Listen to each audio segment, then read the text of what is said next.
There we are, live. Ryan Ray, Dr. Ellen Wald. I am tired, old, working out. It's leg day. Oh, Dr. Wald, how are you doing? And it's over 100. It's like 100 and I don't know what it is today. It was 102 yesterday, so it's heating up here in Texas. Yeah, I was not going to tell you that I ran 7 miles on a treadmill this morning, but now I am. But now you are. Thank you. Thank Now I you. am. I wasn't going to brag, but since you brought it up, let me brag. I don't blame you. But I am. If I could run 7 miles, how long does it take you to run 7 miles? Like, is it like I don't even know. Like, I don't even run that far. How long of a I- time period is that? Is like an hour? Like 10 Well, minutes? it took me 52 minutes. 52 minutes? Okay, is that a good? Bad? I have no idea. So, So like under an hour. Yeah. Well, that's under 7.5 minute miles, which oh, keep it like that. That's what I run on a treadmill. In the outside world, like on pavement, I don't run as fast. Although I did once, this was years ago now, it's probably like 10 years ago now. I did run a half marathon in like under 8.5 minute miles. wow. But yeah, treadmills make it, because they kind of force you to run Kind of working with faster you. than, so yeah. So, under 7 minute miles, that's No, in. no, not no, 7.5, under seven and a Oh, half. 7.5. Okay. I'm Yeah. sorry. But still, under 7.5, I couldn't do 1 mile. Like, like 1 mile would take me like 30 minutes. So um, you've got me by a long way to go. It's a long time before you're looking in your rearview mirror and you see me coming up behind you. So no worries there. The Um, zombies will get you before they get me. well, here's the thing. I can hunker down in my house and hide in a closet. I have a lot of fat to burn off, so I'm okay. Okay. You're gonna run. I'm gonna hunker down. Two different strategies. We'll see. Okay. We'll see which one works out. So, Yeah. um, uh, The zombie apocalypse is coming. well, I'll have my mask on, so maybe that will keep me safe.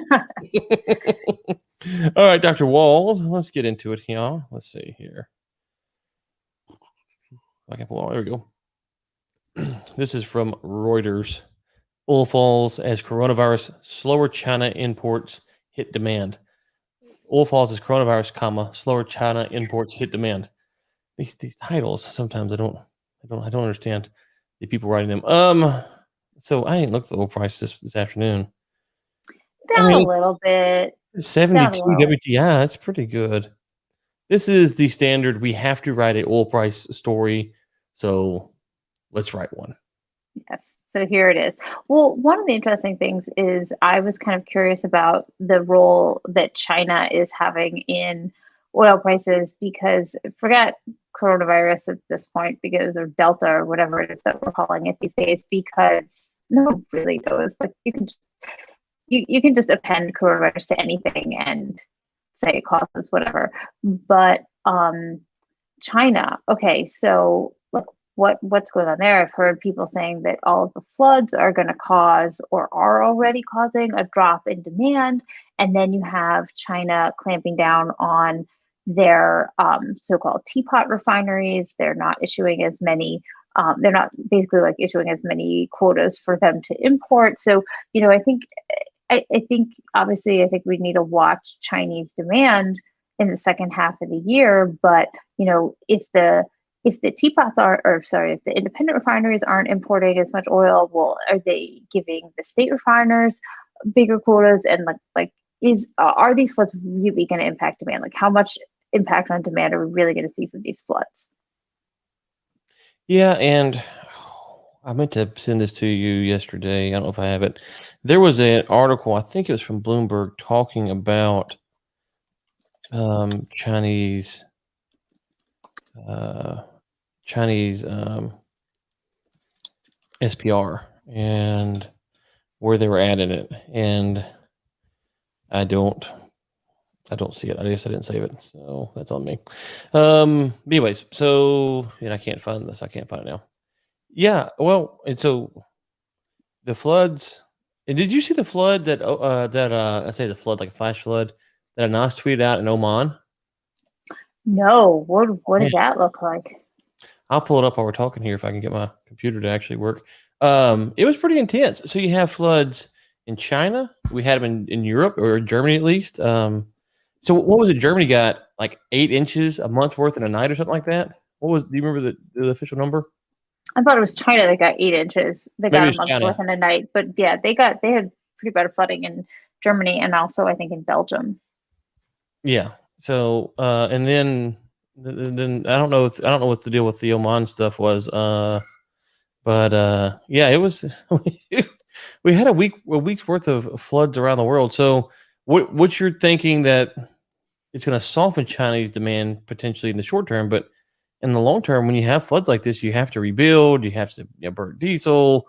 So I mean, shouldn't you make up whatever lag you see in the short term?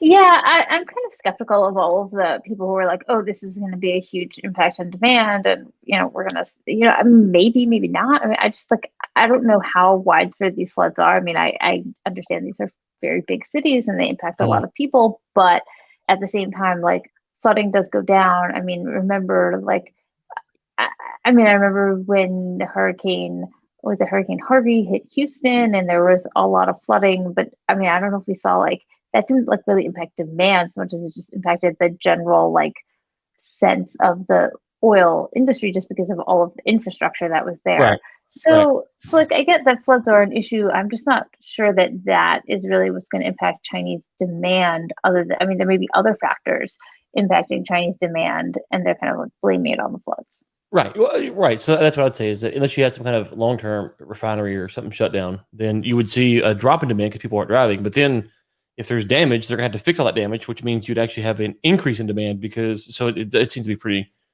negligible. Hold on. Let's see here. Here we go.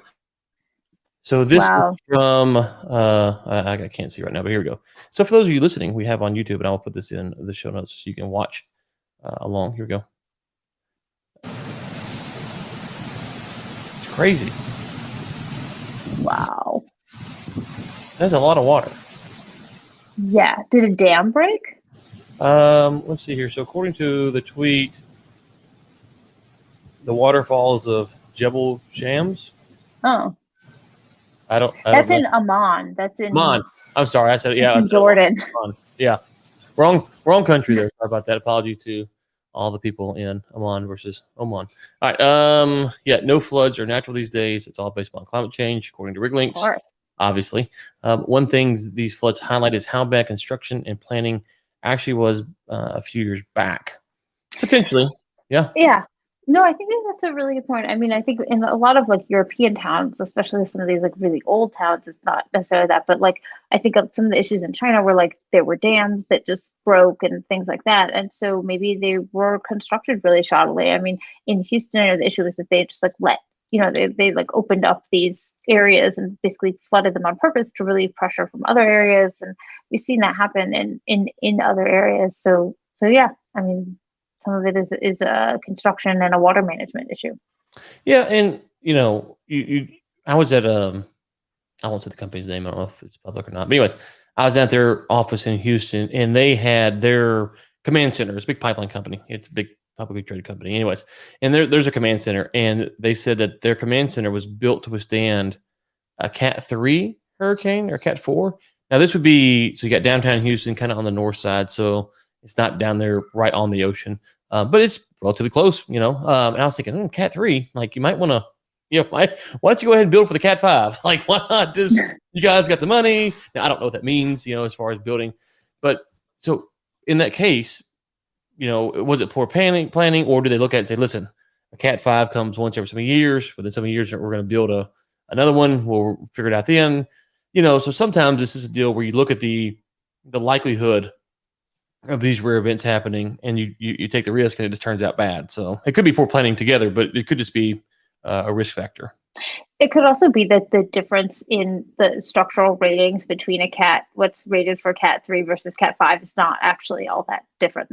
I don't know. I know like the building codes in Miami are like really well done for withstanding that kind of stuff. And, I don't know exactly what they are, but I do know that I don't think that they're like as gradiated, you know. You cannot design. This is from Riglinks again. You cannot design a flood plan on a 100-year storm when you have never actually experienced the rain from a 100-year storm. that actually turns out to be a 1,000-year storm. Okay, well, that's also true. Yeah. That's also true. Okay, this is from Al Monitor. I think is how you say that. Yeah. Chinese oil Mm-hmm. companies fill the void in Iraq. As major Western oil companies reconsider their position in Iraq, China is seizing the opportunities offered by their departure. News alert, folks, the Chinese do not care about, outside the country. They don't care about things the Western countries claim to care about, which means that they will work just about anywhere. And if you leave, they will be there to pick up the pieces. So don't be complaining when you talk about the Chinese spread across the world, because this is pretty simple. Go ahead. Yeah, I thought it was interesting because there are definitely a lot of American companies that are leaving Iraq. They have trouble either working with the Iraqi government or whatnot, or it's just not um, what they want to be doing right now for a variety of reasons. But it's interesting to see which Chinese companies are coming in and what they are interested in developing. Because so one of them was a refinery that was awarded to a coalition of Chinese companies for $7 billion, and I think part of the issue here is the Chinese government is going to finance operations on the refinery, and Chinese companies are working as primary or subcontractors at 15 oil fields in southern Iraq. And Iraq has 78 oil fields it would like China to develop. Although, from what I've heard, at least from Iran, where Iran, went to a lot of Chinese companies, is that they're very unsatisfied with the work that they get from China. So I think it's kind of like a double-edged sword. They're willing to go in, they're willing to finance, but is that the quality that you really want? Yeah, that's I've heard that in many African states as well. I will say, for your weekly reading here, go ahead and pick up a copy of China's Civilian Army by I think it's Peter Martin. I was reading it last week, and it struck me because they're talking about how the Chinese were doing business in Africa and how they handled Taiwan back in the 50s and 60s. It's the same thing they're doing today. It's like literally the same thing. And so it's quite funny. But going back to understand the roots, this would be a good spot to start. To your point, I've heard some people talk about Western Africa in particular, be like, well, listen, the roads are really bumpy, and then it's like a smooth highway. That's where China starts. And then I've heard the road's really bumpy, and it's a smooth highway, and that's where China stopped. I've heard it go both ways. I think it just kind of depends on what your read is on the Chinese. But from the Iranians' standpoint, they're a good partner for the Iranians right now. They're the only partner for the Iranians right now, which makes them a good one. There you go.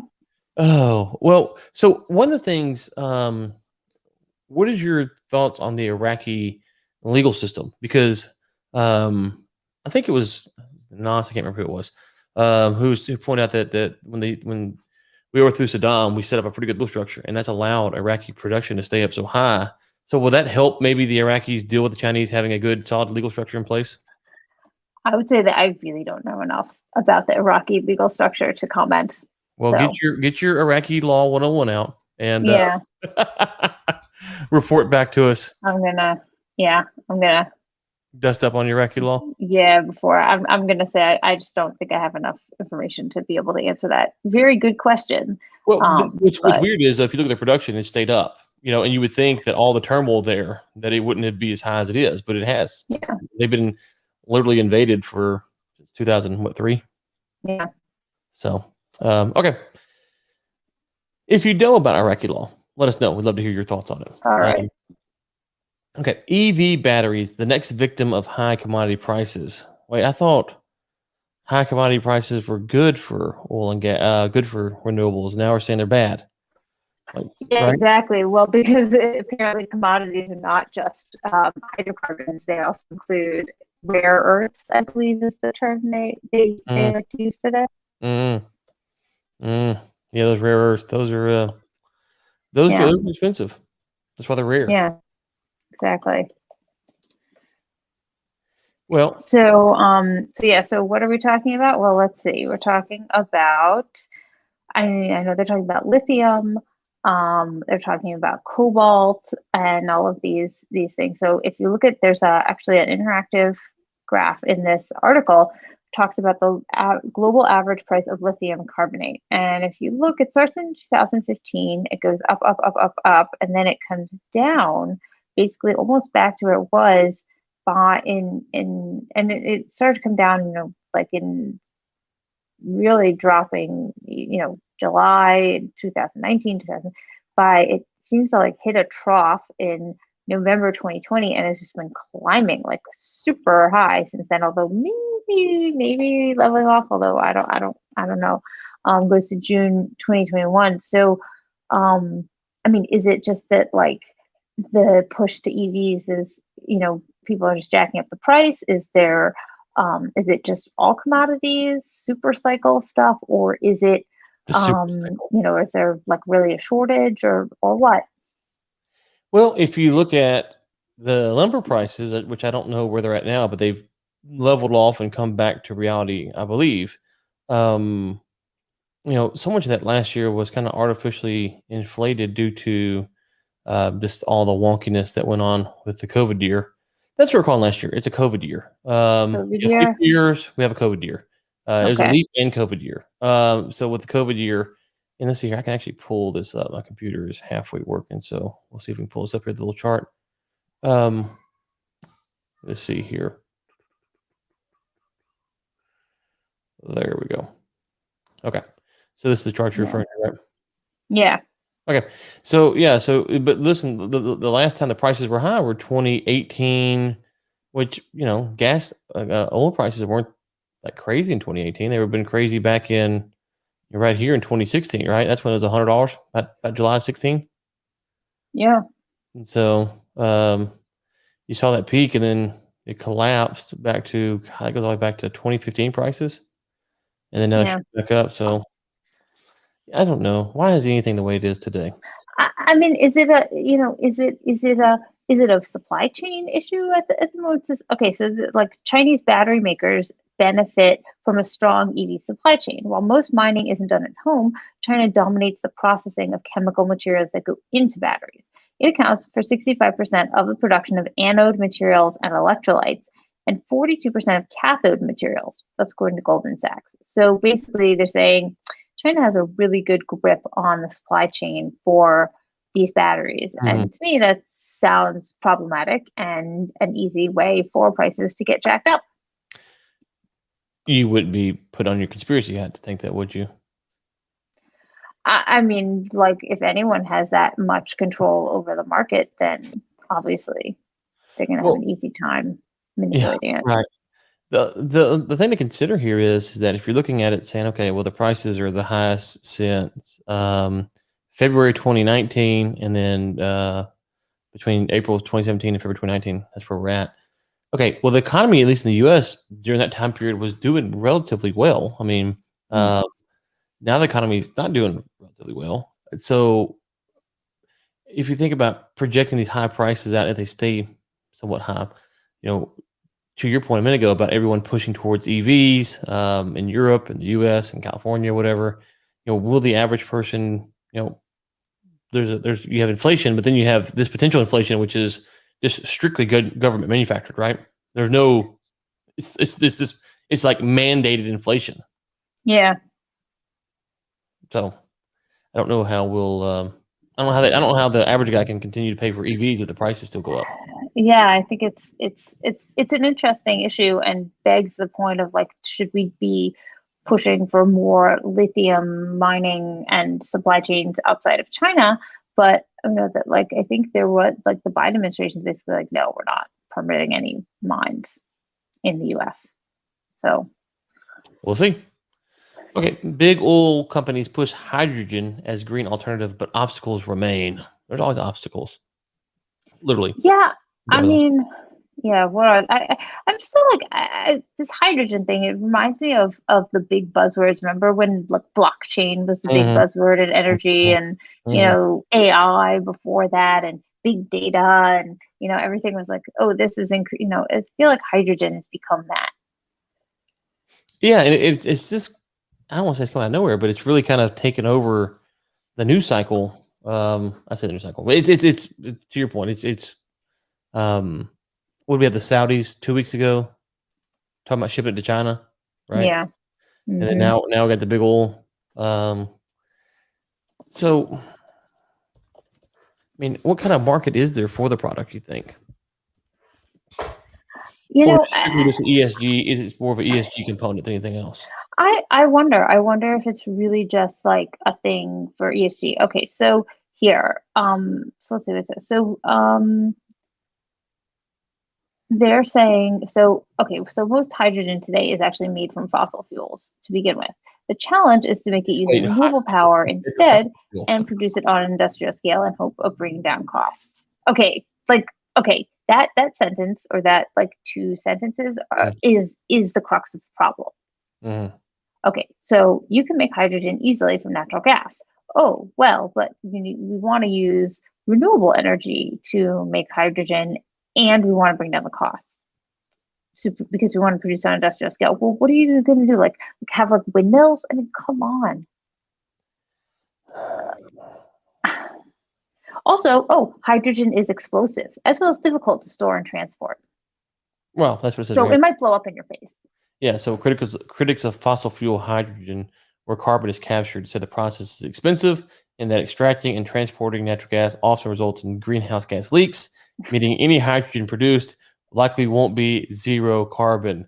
Can we just say that anything?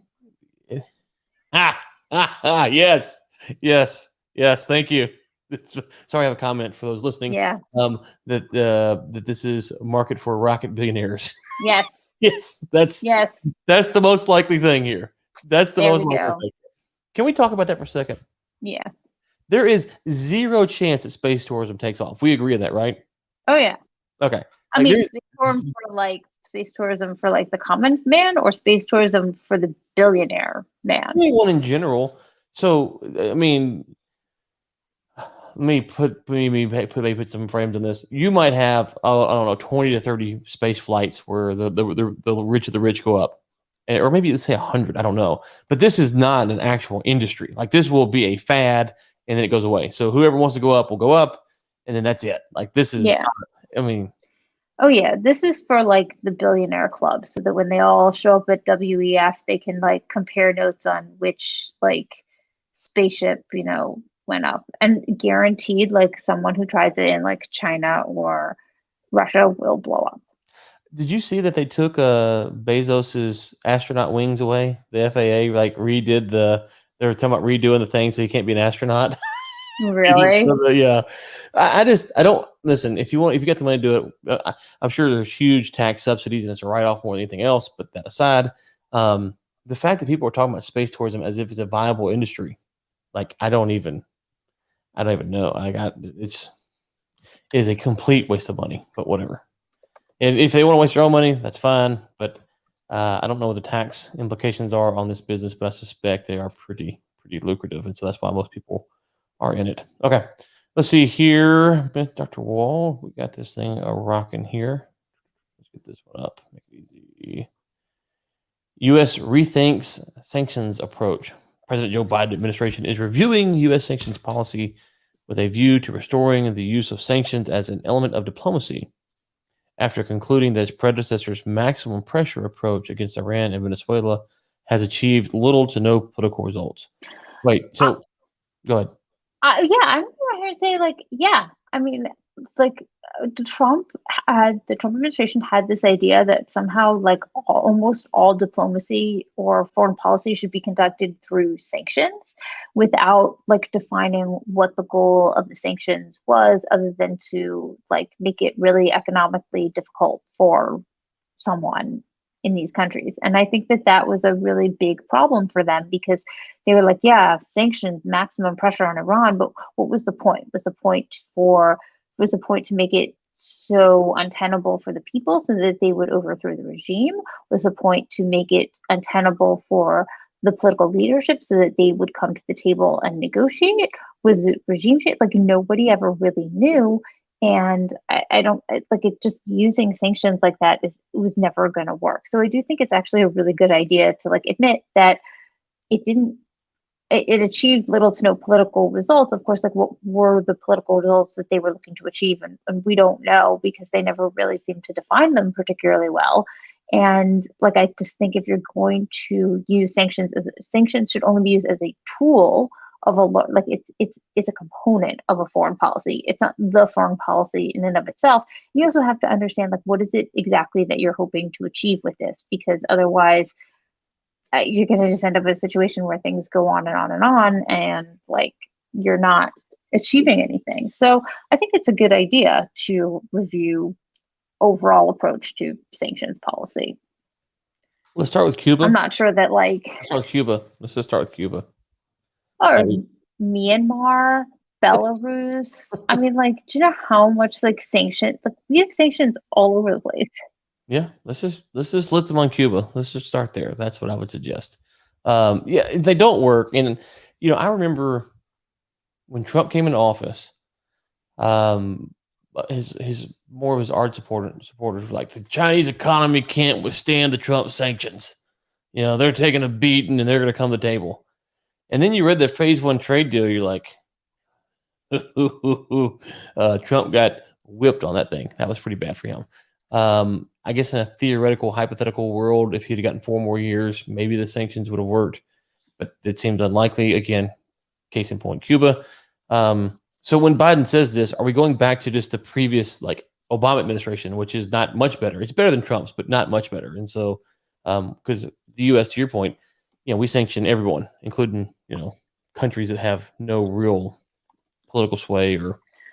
Well, I think there are some sanctions that are basically used as political tools within our own country. So it's a way for a politician to say, look, I am, coming down hard on this particular thing that is really important to some component of my constituents who are either going to give me money for this or it'll play well in the polls. So you have to kind of separate like, okay, what are the sanctions that they put on individuals or whatnot just to look good? And then what are the sanctions that are actually designed as part of a foreign policy? And I think you'll find that like there are a lot of sanctions that are done for political reasons. You say a lot, I'll say all. We'll meet in the middle somewhere there. But yeah, I don't know. All this stuff, it's part of the sanctioning regime mentality is, if you just take North Korea, which is the worst regime on the planet. Okay, so you take North Korea. Well, you claim that you're sanctioning them to prevent them from getting a nuclear weapon so that they don't come and bomb you or something along those lines, right? It's like, okay, that's possible. However, the people, and this is just if you go around the world and look, the countries with the most instability and the countries that you want to be concerned about, maybe people taking risk, or the poorest. Those are the countries where you see a lot of real strife pop up. The wealthier nations, it takes a lot to get them frustrated because they have it pretty good. So if you keep North Korea poor, which is what you're doing by sanctioning them, do you think their people will be more risk averse? I mean, like it doesn't do anything. It helps Kim Jong-un stay power. He stays fat and healthy. The people stay starving. They could be, I don't say that they are radicalized, but they could be radicalized a lot easier. Like all these things that they say, it doesn't work. And so, I don't know. I'm not a big fan of sanctions if it wasn't clear. But because you are Dr. Wald, you put in a great follow-up article to that. Whoop, I got rid of you. Hold on. Let's see here. Where are you? Wait. Oh. Here I am. There we are. The next article. U.S. moles crackdown on Chinese imports of Iranian oil. As we are reevaluating our sanctions policy, let's contemplate our sanctions enforcement. Real quick, I did not know Reuters had an article limit. I've never seen this before. Is this like a special article? Do you know? This is new. No, it's new. It's based on like your access to them. Yeah. It's a real pain. Wow. I mean, because I've checked Reuters pretty regularly. I didn't know it was going to be limited. That's a shame. I know. It's a new thing they're trying to do. Anyway, I've got it up, so I'll tell you. So basically, they're saying they want to crack down on Iranian oil sales to China, as it braces for the possibility that Tehran may not return to nuclear talks or may adopt a harder line whenever it does. So remember, those talks broke before the Iranian elections, and they have yet to resume. So apparently, Washington told Beijing earlier this year that its main aim is to revive compliance with the 2015 nuclear deal. And if there was a timely return, there would be no need to punish Chinese firms that were violating US sanctions by buying Iranian crude. But now they are evolving that stance. Based on, so the idea, I guess, is to enforce the sanctions against China as a way to pressure Iran. I just wonder if that's really going to have much of an effect, given the kinds of stuff that I've learned about, the way that like these like, I don't want to say secretive purchases because everyone knows they're going on, but the like under the board sanctions, like purchases of Iranian oil from China have been happening, and it's like the Chinese basically have the Iranians by the balls here. Like, excuse my crude language, but like they control, like they have the money basically in accounts and like don't release it to the Iranians like regularly. I mean, how, like how much is this really going to put any much pressure on Iran? It's only going to put more pressure on Iran. Sorry, we're having like a big thunderstorm here. So I thought it was a big truck driving by. oh no, there was like a huge flash of lightning, and so if I lose power, guys, it was fun. But it's just interesting because so this article says that China's imports of Iranian crude have averaged between 400,000 and 650,000 barrels a day, according to Kepler. I don't know.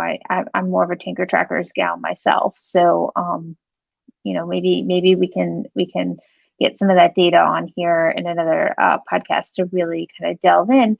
But I just wonder how much of an effect that would actually have, given the way that the actual like transfers of money and oil actually work.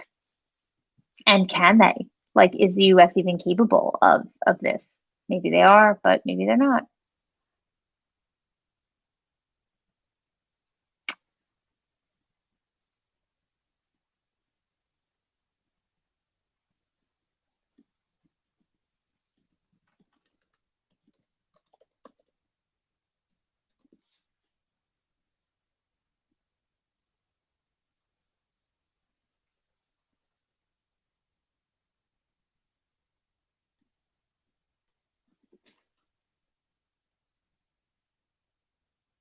We shall see. I see. There we go. Dr. Energy, you back? Oh, I'm the one that went away. I thought you froze. Sorry I about think that. we all froze. But anyways, I kept talking as if we were still on. So we'll just continue on. If there's a blackout in the podcast there, apologies, but I kept on going on. So let's see here. What time is it? 1:40. Yeah. Okay. Last article. It works out perfect. OPEC plus issues August, September quotas. We talked about the price of oil earlier. It is in that low 70s range. OPEC keeping their forecasts out there, telling the world what they're going to do on a regular basis. I think it really kept the U.S. producers at bay. They don't know, they know what's going to happen. So unless you see a huge surge in demand, and kind of what we're seeing from the news doesn't indicate that demand is going to surge. It may stay where it's at, but I can't see a huge surge in demand because there's still a lot of unknowns about the Delta variant and all this. So you'll see some pickup as school goes back, football games, stuff we talk about. But that long international travel, vacations, you're not going to see that just quite yet. Yeah, and I think it's interesting, gas demand, at least the numbers that we look at to try to measure that, when we look at the numbers of, I think we use like this like implied gasoline demand. We look at like deliveries, but so it's really implied gasoline demand.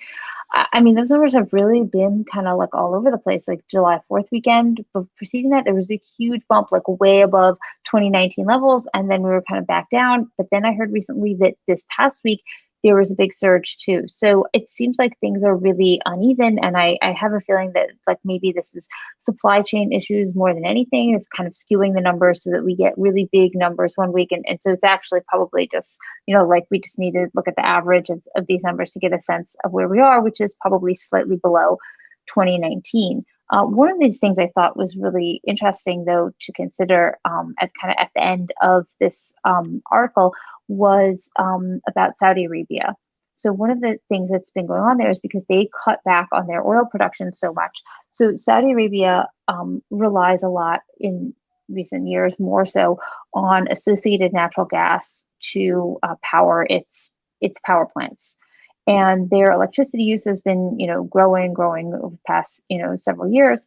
And but the fact that they've been using associated natural gas has really been a huge boon to them, both because it cuts down on the amount of pollution. Because before that, they were going with direct crude burn for most of their electricity generation, which is both bad for the environment, but also burns crude oil that they could otherwise be exporting or turning into petrochemicals or something else. But because OPEC has cut the productions, they basically weren't producing enough oil to produce the natural gas that they needed, so they had to revert to more crude burn. So Riyadh actually saw its highest level of direct crude burn at 700 and 2,000 barrels a day in August. And I think that's something they really we should keep an eye on, because it's a factor. Now I know that Aramco and the Saudis are looking to increase their just production of natural gas, non-associated natural gas, but it's a process and they haven't gotten, it's still largely just associated nat gas.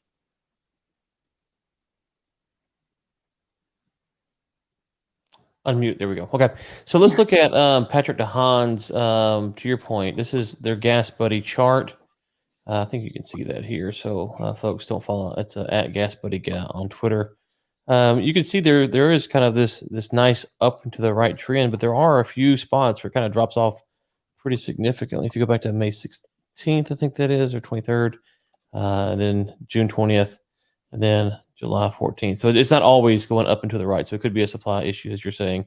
The other thing I wonder about as you're talking is how much is this being driven by bad COVID news coming out? So, you're kind of going up and then all of a sudden Delta variant, or you're going up and it's mask potential lockdown. How much do you think that's impacting people's driving? Do you think, or not at all? Or I mean, I think I don't know. I mean, there are people being like, "Oh my God, COVID! I'm canceling all my plans." I don't know. I don't know anyone like that, but that doesn't mean that that's not the case. So, I think there's a tendency to blame stuff on COVID that isn't actually panning out. If the government can blame everything on COVID, I want to be able to blame it on COVID too. So this, though, I saw. I'm going to blame the fact that our yard waste doesn't get picked up on COVID, as opposed to apparently on lack of truck drivers, which is what they tell us. Yeah. So here is something that he tweeted as well.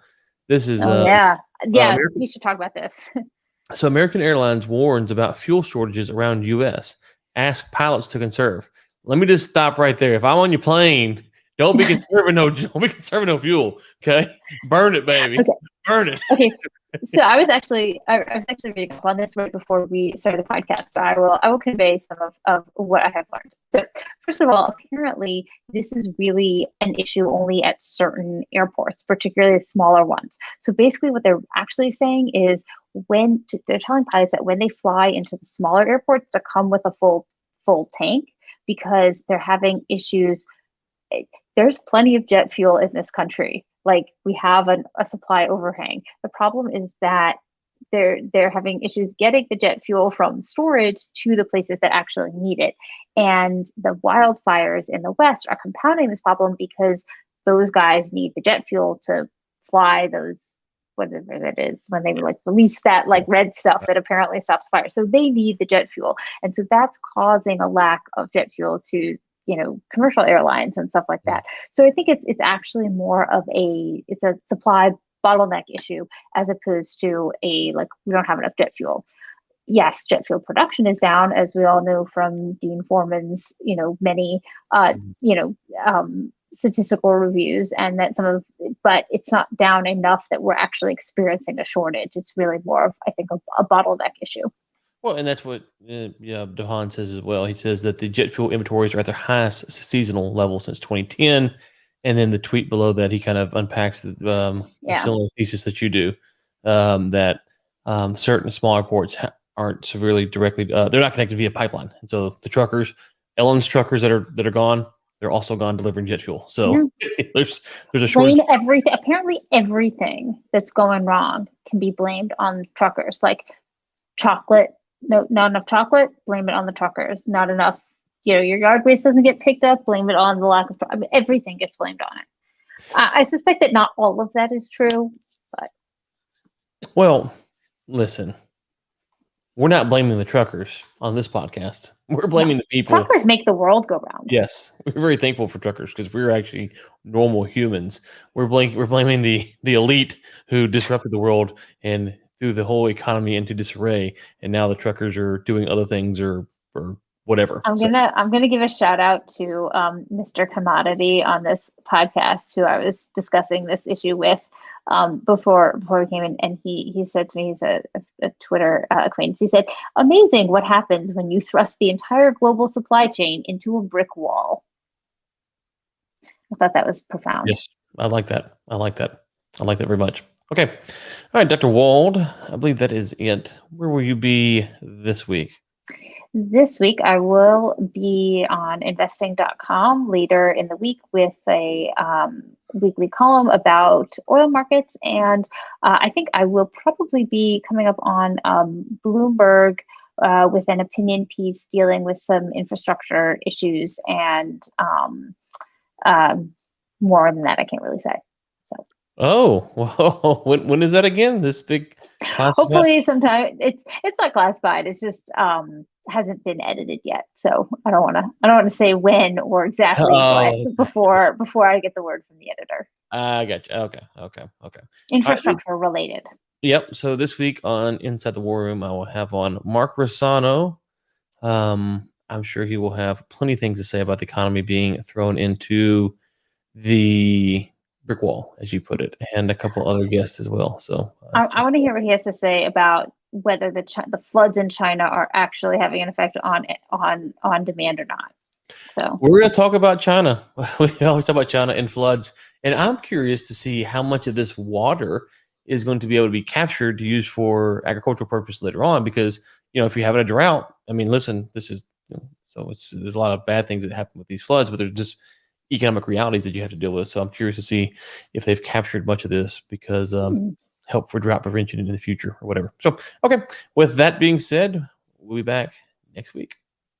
Bye.